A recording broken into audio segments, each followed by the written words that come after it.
Hi guys, my name is Lanae and today is the day. You guys, I am finally going to read Harry Potter. No, I have never read any of the books, I've never seen any of the movies. I pretty much know nothing about the Wizarding World and Hogwarts and the houses and everything of that. So I'm very much a newbie to this going in, although let's be real, I have been spoiled a lot. Like, I know who dies at the end, I know who ends up with who of like the main characters and everything, but I don't care, I don't mind. I'm still gonna jump into it pretending like I've never heard anything, like this is completely brand new to me, and I'm gonna just pretend to be shocked at everything that happens, so it's fine, don't worry about it. And because Harry Potter seems like it's such a big part of so many people's lives, I've decided that I'm going to be filming reading vlogs of me basically reading all 7 books and kind of just sharing my experience as a first time reader with you guys, giving you guys my thoughts and updates and my opinions and just all the feelings and everything. So I actually need to still go and buy all of the books. I don't own any of them, so let's go to the bookstore. So, as you can probably tell, it did not end up being the day. I got a bit sidetracked with some things that I had to do, and then it got really late, and by the time I was ready to leave, it was already like kind of late. And I thought the bookstore closed at 6, but then my mom was like, no, it closes at 5, so I completely missed it. And yesterday I got my hair cut. Had quite a breakdown over this haircut, let me tell you, my poor family. I was almost in tears. It's so short. Like, I just did, this was not what that but anyway, I just got to the mall now and I'm about to head in to go get the book. We've got 2 bookstores here and I'm hoping that one of them will have the specific edition that I'm looking for. I don't know if you're gonna know which one I'm talking about, but it's the one with like each of the books are in a different color and then they've got this kind of starry night theme. Hopefully one of them will have it and then I'll show you. But yes, it's really awkward because it's kind of busy and I think everyone is looking at me not knowing what is this girl doing talking to herself in the car.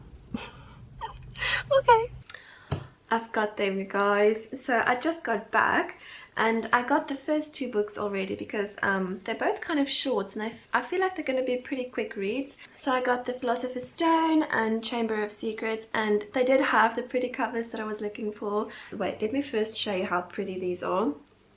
So can you see? Look, with the little stars, and even the back they've got the owl, and it's, oh, it is so beautiful. I love this edition. It's so pretty. I just want to put it on my shelf and look at it. Ah, very pretty. And then I got Chamber of Secrets as well, which is also pretty. Basically, yeah, same kind of design and everything with the stars. I'm just absolutely in love with these covers. I could just stare and stare and stare at them. Oh my goodness, especially this one. Like, it just looks like the definition of magic, right? The colors and Hogwarts, sorry, Hogwarts at the back, and then Harry and Hermione and Ron, and I know who that guy is, but I forget. He's the one that says, "You're a wizard, Harry."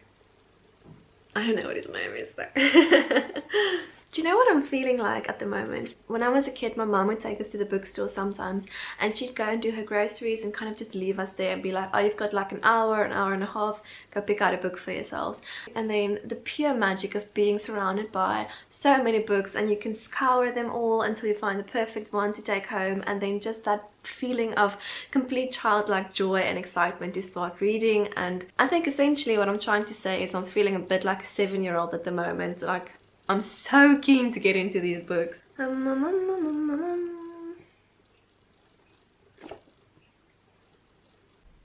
So this is going to be the reading setup for today. We've got the little doggy over here who's joining us today.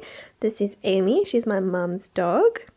And then I've got a lovely cozy blanket over here to keep me warm. Of course, I've got the book, and I had coffee, which I wanted to drink while I read, but I was a bit too impatient to wait to start reading, so I just finished the whole thing. And yeah, let's get reading.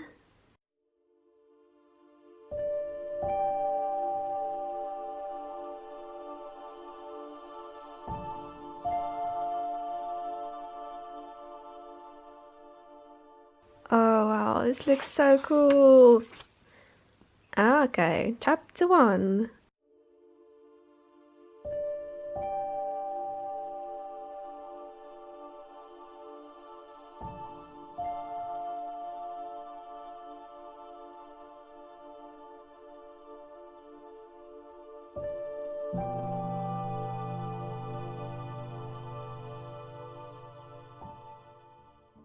I don't know why I feel the need to read this in a British accent, but for some reason in my mind it sounds like Mr. and Mrs. Dursley of number 4 Privet Drive. So, anyone else? Is that just me?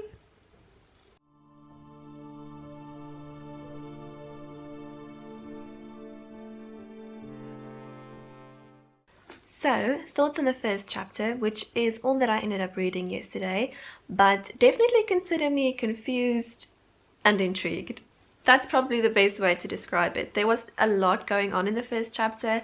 I was like, what is going on with the owls and the cloaks and just the cat and, you know, I was right about the Hagrid guy, like that's his name, and so far I think he's going to be one of my favorite characters if he plays a big role in the books. But I just really liked him. He seems like such a sweet guy, like with such a little small heart, and he's okay, so he's a giant, but he was so sweet when he was crying about Harry. And then we also met Dumbledore and Professor McGonagall, who dropped Harry off to the Dursleys. So the Dursleys, I was a little bit confused about that as well. So they kept saying how Lily was so strange and weird and like they don't want to be associated with her lot, which kind of made me think, so okay, they know about wizards and the whole wizarding world and everything and they want to distance themselves from it. But then someone in a cloak called Mr. Dursley a muggle and he didn't seem to know what that meant. So now I'm like, do they know? Do they think that Lily is just some sort of... So I'm wondering what they know. What else happened? I guess something else that seemed just a little bit strange was how everyone seemed to be okay with Lily and James being dead. Oh, that's the thing. What do Lily and James have to do with Voldemort's disappearance? Like, are they some kind of special wizards? Is that a thing? What do they, you know, are they like the police, the wizard police? I don't know, because it would seem to me Professor McGonagall, am I saying that right? Professor McGonagall said that Dumbledore is the only person like whose power I guess could match Voldemort's, and that's why like he doesn't need to be afraid of him. So I'm wondering if anybody would have scared Voldemort off or kind of dealt with him or whatever. I don't know what happened with him. Wouldn't it be Dumbledore? Like why are they dead? And why do Dumbledore kind of, well, everyone actually, why do everyone seem kind of just okay with them being dead? Like, okay, I get Voldemort's gone and everyone's happy about that, but even Dumbledore, when he was like, oh yes, it's, what did he say?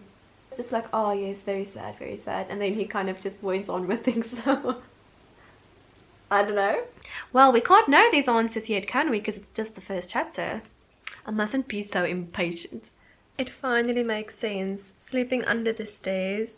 I've heard so many references about this and I never understood it, but now I'm like, oh, because he slept under the stairs. Also, what? He found a pair of socks under his bed and after pulling a spider off of one of them, put them on. What kind of a psychopath is Harry? Who does that? Oh, he was used to spiders. Still not.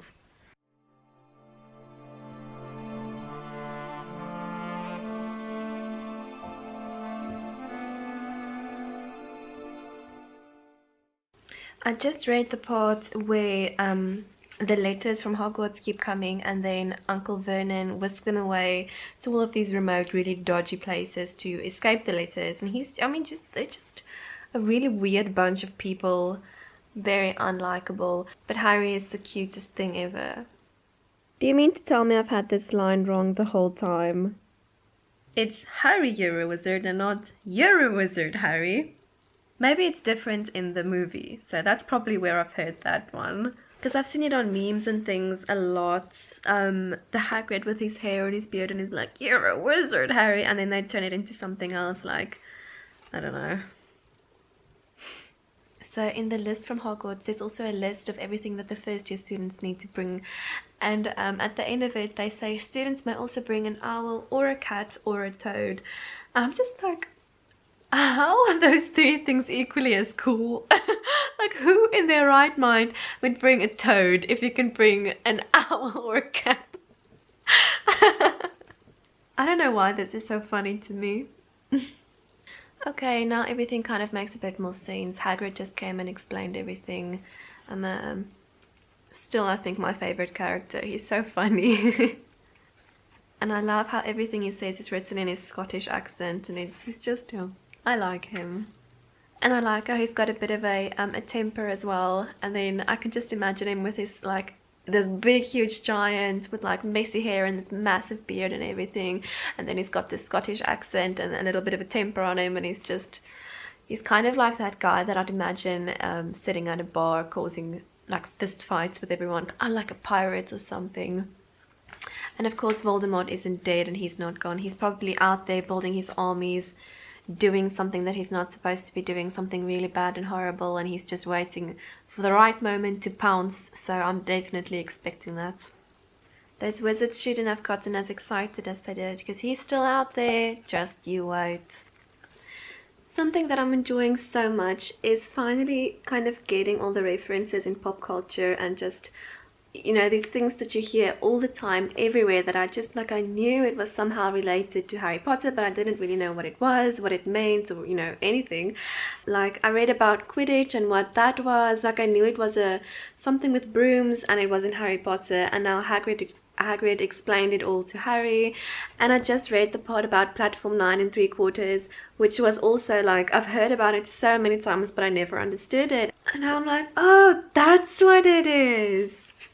I really like the Weasleys so far as well. They seem like such a nice, loving family. And Ron, we just met Ron as well, and he had something on his nose and he was being all nosy with Harry. And oh, he just seems like such a sweet guy as well. I feel like the story is really picking up now, because they just left on the train and they're about to go to Hogwarts. And I was just like, good riddance when the Dursleys dropped him off. Although, how mean were they? They were just like, oh, platform 9 3/4. Well, there isn't one. See ya. And then they drove away, and I was like, how can you do that to the poor child? Good riddance indeed. And yeah, I think that's basically all that I've got to update you guys on now. I just read the chapter where they all arrive at Hogwarts for the first time, and it was like, the description was so beautiful and so vivid to me. Like, I could just see this big beautiful old castle on top of the mountains, or the Rocky Mountains or whatever, and the twinkling lights and the lake and everything. And it was, oh man, that was such a magical scene to me. And then they had the sorting ceremony, which I'm so curious as to which house I would be in. So when the sorting hat was singing that song and he was kind of explaining the characteristics of each house and kind of the differences between them, I was like, okay, I don't think I'd be Slytherin, but I also don't think I'd be Gryffindor.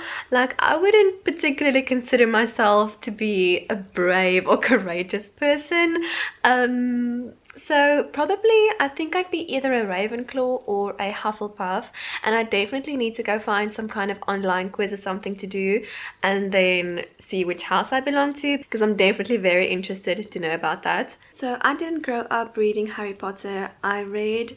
When I was a kid, I read all of the Enid Blyton books, like the Enchanted Forest and the Magic Faraway Tree. I read those series of hers, and this story gives me kind of the same feeling in a way. Just kind of that, it kind of just like, it makes me nostalgic for my childhood, and it makes me feel like a child, just with that complete, naive, innocent, optimistic outlook on life. And I think that's something really special. Like, when a book can make you feel those things, I think when a story can make you feel something, I think then, you know, that's when it's a good story. So I definitely understand the appeal. Like, I understand why so many children who read the story when they were young have such fond and nostalgic memories and feelings towards this book, because, you know, it really just feels magical and it makes you feel like a child, but like in a good way.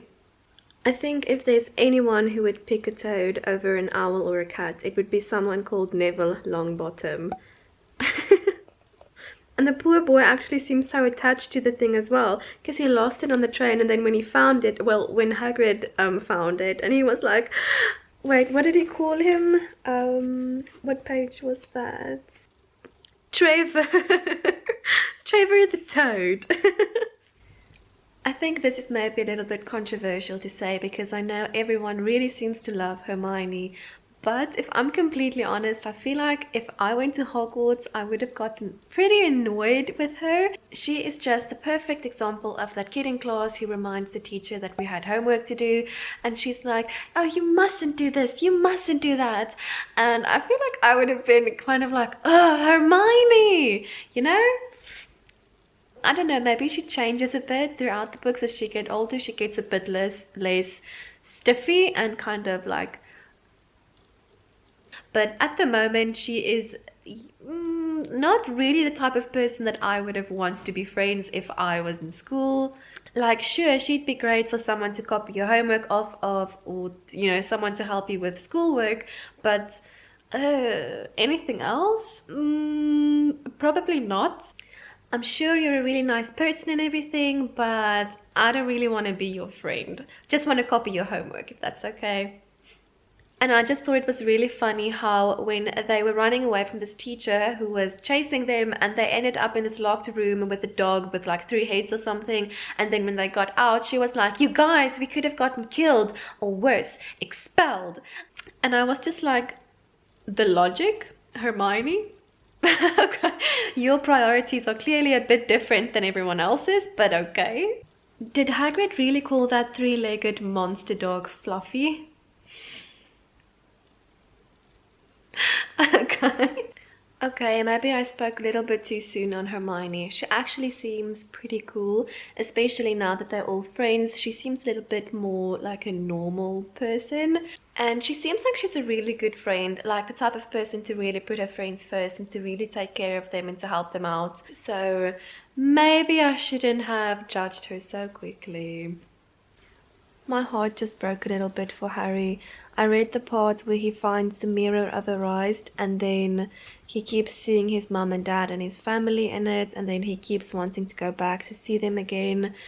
And oh, the poor child. I don't know, maybe because I just watched a bunch of videos about kids being adopted from poor countries tonight, so I'm a little bit emotional.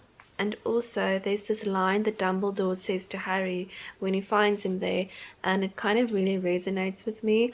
He says, where is it? He says, it doesn't do well to dwell on dreams and forget to live. Remember that. Oh wow, that's something that really struck a chord with me for some reason. I think that's something that I really relate to, just on a bit more of a personal level, because I am 100% really an idealist type. I am a very big dreamer, and I feel like I spend a lot of time in my head and not as much time actually in real life, and I'm always just thinking about things, and you know, so some very wise words of wisdom. Wise words of wisdom. Some very wise words of wisdom indeed.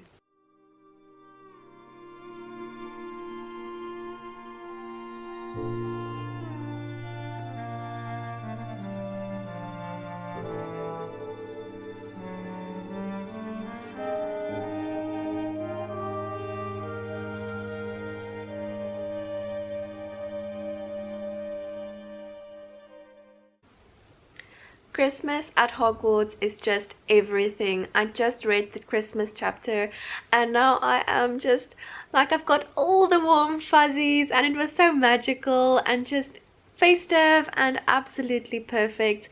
I mean, I love Christmas already. Everything about Christmas, it's hands down my favorite time of the year, but Christmas at Hogwarts was just something else. I mean, oh, I wish.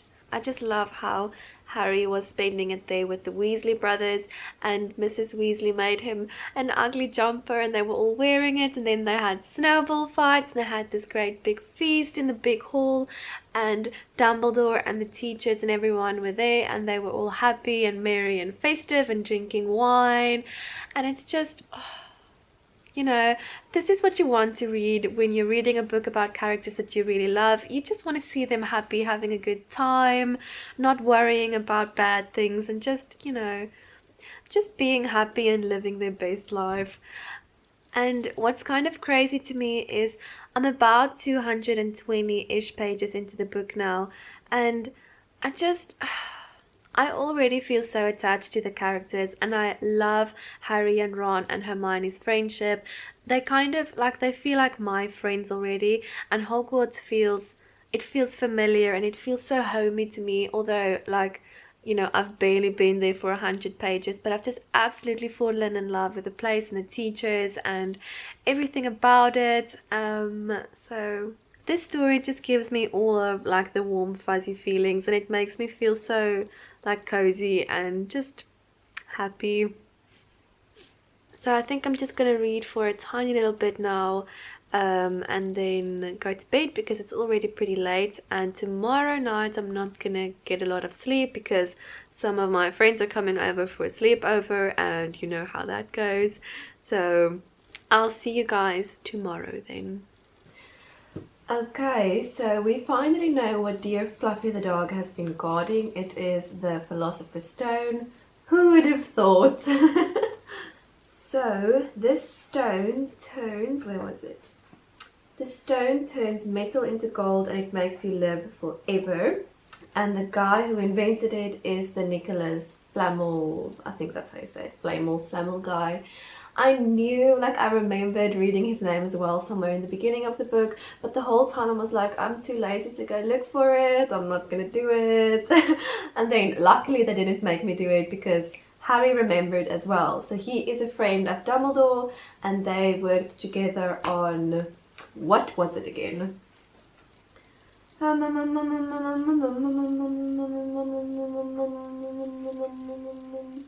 Yeah, okay, so this Nicholas guy is a friend of Dumbledore, and Harry saw it on the back of a card with Dumbledore's face on it with like the chocolate frogs, collector's edition, collectors with like the chocolate frog collecting cards or whatever. That's not really important. My only question is, why is Snape even a teacher at Hogwarts? Like, this guy is such a massive creep. He is just... oh, ew. He's got this weird obsession with Harry, and I know he's probably got something to do with Voldemort and everything that happened, but the guy is just really creepy. Like, he follows Harry and he's kind of always just there looking creepy, and I just like, how does Dumbledore not know this guy is a creep and he's got some serious issues? How are Ron and Hermione the only people that noticed that Snape was the one making Harry's broom do all those weird things in the first Quidditch game? Like, surely in a school full of magical beings and people who are really clever and got all sorts of tricks and things, someone must figure this out, like Professor McGonagall at least. She's really smart and she's like on top of everything. How do they not know this guy is a total... he's a baddie? But anyway, there has to be some mystery and suspension and drama and tension in the story, so there we go. And now I'm just really curious what the point of the chapter with Hagrid's dragon is all about. The dragon, or something to do with the dragon, is definitely going to feature again somewhere, I think, or something has to come out of it. But yes, it kind of just seems like a little bit random, just where does this all come from? But it just definitely solidified to me that Hagrid is my favorite character. I love how he's just like, oh yes, it's such a cute little baby dragon. It must be protected at all costs, and it's so sweet and innocent and pure. It's like a cinnamon roll.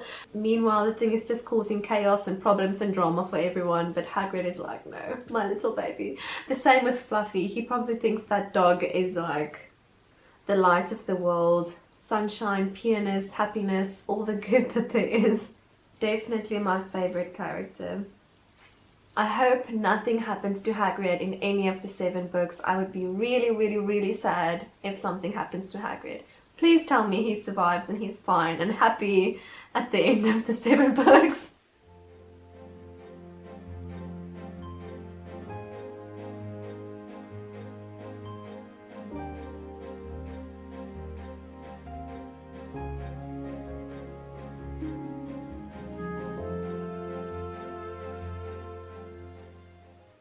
It's a code, Hagrid. Mars is unusually bright tonight. I don't know what it means either, but it's a code. No, wait, this is the cutest. Where did I just read that? Oh, so Harry and Hermione, no, Harry and Ron and Harry and Hermione, I think. I've just lost track of them. Yes, Harry and Hermione have just gone to Hagrid to go fetch the dragon because they want to give him to Charlie to be trained and whatever. And so when they go to pick him up, Hagrid is obviously very sad and he doesn't want to let go of his dearest beloved pet. And he's like, no, it's fine. He packed him some extra rats and some extra brandy for the journey, and there's even a teddy bear in case the dragon gets lonely. Then he's like, bye bye Norbert, full on sobbing, Mummy will never forget you. I'm just, someone should get Hagrid like an actual puppy or an actual kitty.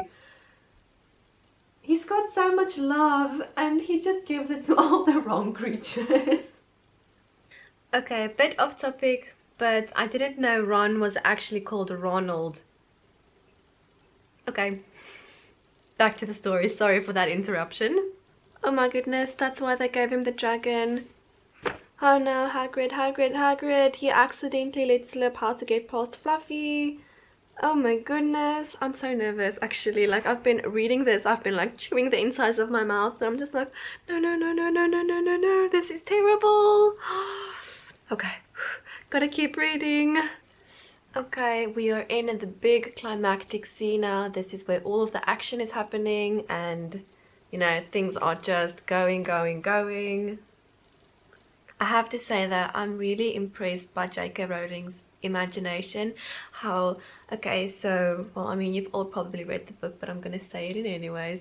So they're trying to get the philosopher's stone, and they have to go through all of these kind of test chambers in order to get to it, and in each chamber they have to solve a riddle or do something or complete a test or not die to get to the next chamber, and then finally hopefully they will arrive at the philosopher's stone, where probably Snape and or Voldemort is already waiting for them.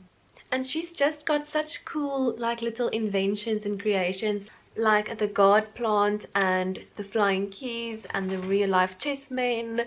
So it's like, it's so much fun reading it, you know. It's not like anything hectic or super intricate or super like confusing and you have to like really figure it out now, obviously, because it's a children's book. So it's just, so it's such a light, fun, just easy to grasp adventure story, and I think that's also like why you get so gripped by it and you're so ooh, you know, because it's not too much brain power. You can kind of just read it and enjoy it for what it is.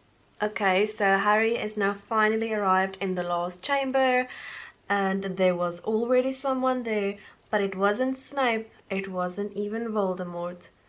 Dun dun dun! The big page turn, let's see what happens. Who is it? It was... Can I say it? Is it a spoiler? Okay, whoa. At first I thought Quirrell was there because like Snape put him there or he's a prisoner or something, but Quirrell is a baddie? Whoa. Okay, I did not see this coming. I need to... What is going on? Okay, so Snape isn't a baddie. Snape is a goodie. He just has weird ways of expressing himself and doing everything. Quirrell is the baddie. He is Voldemort's slave, and Voldemort is somehow kind of alive in Quirrell, in his face. His face is on Quirrell's body sometimes. I didn't see that coming, no. But luckily we've got Mr. Harry Potter there to save the day. So I'm almost finished. I'm on page 318. I think I've got 12 pages left. Is it 12? A bit more than 12, like maybe 15 pages left. So let's see how this wraps up. Well, so basically everything is kind of tied up now already. Harry is okay. Dumbledore came to visit him in the hospital, kind of told him a little bit of stuffies that he thought he should know. And Hagrid came, of course. Hagrid, being Hagrid, the sweetie that he is, gave Harry a little book full of photographs of his parents. And now they are all in the Great Hall for the final feast of the year. And the winner of the House Cup was just announced, and it was Slytherin, or so they thought. And then Dumbledore started like pew pew pew spewing out the extra bonus points for Gryffindor, for Ron and Hermione and Harry, for like their courageous act of going after the stone. And while he was saying like to Mr. Ronald Weasley, 50 points for the best chess game, I was like, oh, and Gryffindor just goes crazy, erupting with screams and like, yeah. And then he gives 50 points to Hermione, and it goes again, and I just have goosebumps. And then they get to Harry, and he gets 60 points for his courage, and I'm just like, yay, go Gryffindor! Well, it's a tie. They didn't win, technically. But still, in your face, Slytherin. Wait! Okay. Yay, we made it! It was a tie, but it's not a tie because Mr. Neville Longbottom, the guy who chose Trevor the Toad, has got 10 points for what again?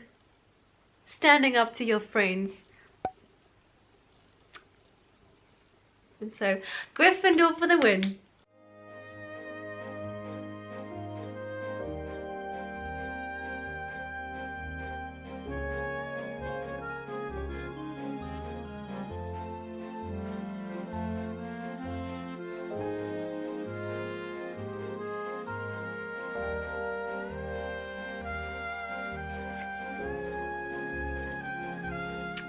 All done. Guys, we have made it. We have finished. I had so much fun reading this book. It was just a complete joy from start to finish, but it is already pretty late, so I will film a kind of wrap up and review and everything tomorrow morning, and I will definitely also film me getting sorted into my Hogwarts house because that needs to happen ASAP. But until then, good night, and I shall see you again tomorrow. Okay, hi guys, welcome back. I am just going to quickly wrap everything up in this little last bit of the video. I have already said kind of a lot about my thoughts and feelings and everything throughout the videos, so I'm not going to go into too much detail or say too much now, just my last little bits of thoughts and things. So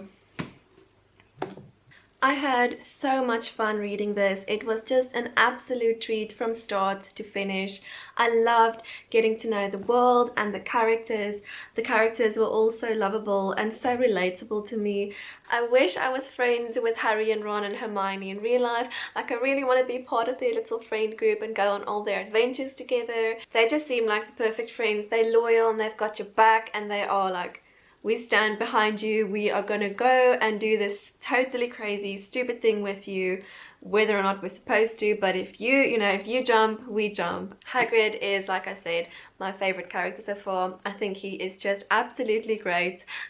This world was so interesting to get to know, and obviously the world building in this book, because it's still the first book of 7, was pretty foundational still, but I'm sure that as we continue on in the series, we're going to dive in deeper and get to explore so much more of the world and the history and the magic system and the background of everything. So I'm really looking forward to that.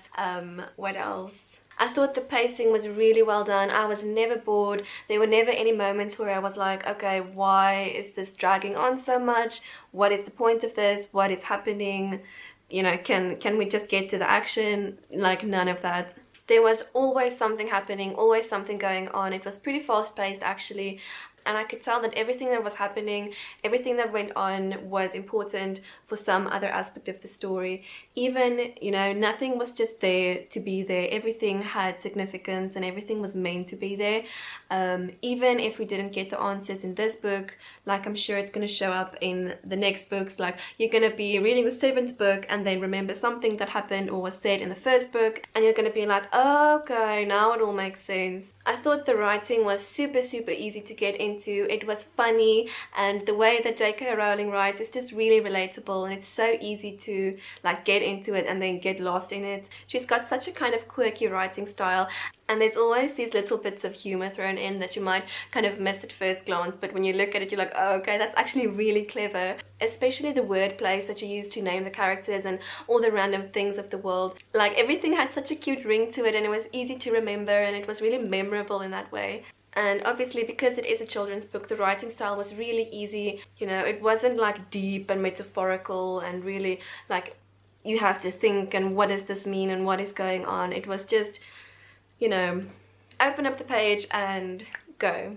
Something else that I personally really appreciate is the fact that we didn't end on a cliffhanger. Like, the story had its nice little, it was wrapped up and there was little bow and everything, and you know, you can finish the story and you can be in peace. There is still the overarching like general long story thing that's with Voldemort and everything that's going to continue, but for this story it was wrapped up really nice, so you know, you can actually go to bed and sleep and have some peace of mind that everyone is alive, everyone is okay, everyone is happy, but you are still pulled in enough to want to know what's going to happen next. It's actually really hard to sit here and think of something to say because everyone has read the book, everyone loves it. What can I say that has not been said before? Like nothing. So I don't think I even really have to try. I'm just gonna say that I really had such a blast reading this, love the characters, love the world, can't wait to read more. Okay, that is basically it for this video. I think it's a bit of a long one, so hopefully it's not too boring and too uninteresting. Hopefully you've enjoyed watching me read Harry Potter for the first time and absolutely love it. I got sorted into my Hogwarts house last night, which, spoiler alert, it wasn't what I thought it was going to be, so if you want to check that video out, you're more than welcome. The book's gonna fall. But yes, thank you for watching. I hope you've enjoyed, and I hope I will see you again very soon in another video.